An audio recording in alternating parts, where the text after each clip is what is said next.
and killing her husband may serve just 4 months in jail for it. That was the judge's sentence, and the husband's family is outraged. Fox 4's Rob Lowe spoke with the victim's family and the prosecutor, but the judge isn't talking, is he, Rob?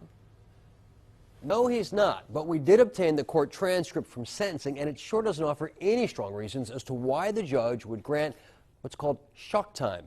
In the legal system, that's 120 days. You want to know who's really shocked? The victim's family.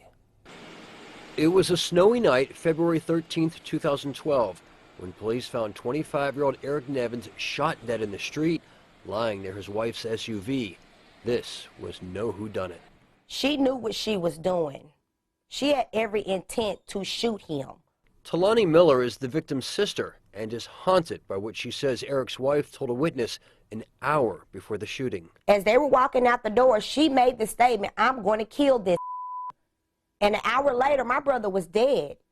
Within 24 hours, prosecutors charged then 28-year-old Charletha Nevins with second-degree murder.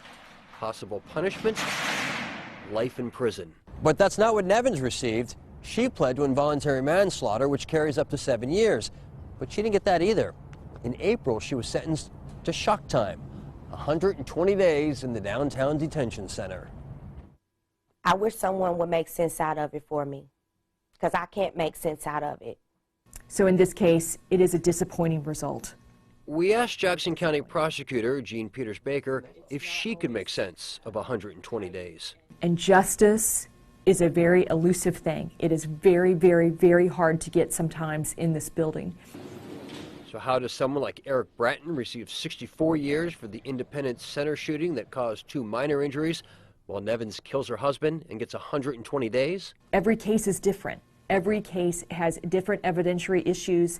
In this case, Charletha Nevins was angry about a credit card. She'd been yelling from her car window at her husband for 6 blocks.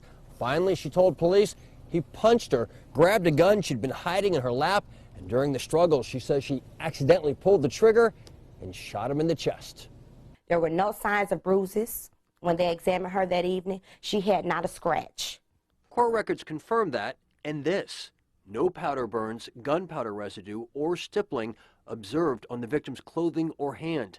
So investigators have no evidence of a gun struggle.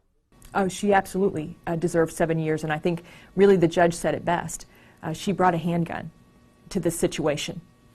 She was the only one that did that. That was her choice. And it was the choice of Judge John Torrance to give Charletha Nevins 120 days in jail. He declined our interview request, but listen to his own words at sentencing. This was a reckless act that senselessly took the life of a man for no good reason. He showed no justice. He gave our family no justice, none. Eric Nevins leaves behind 4 children, including a baby girl he never met.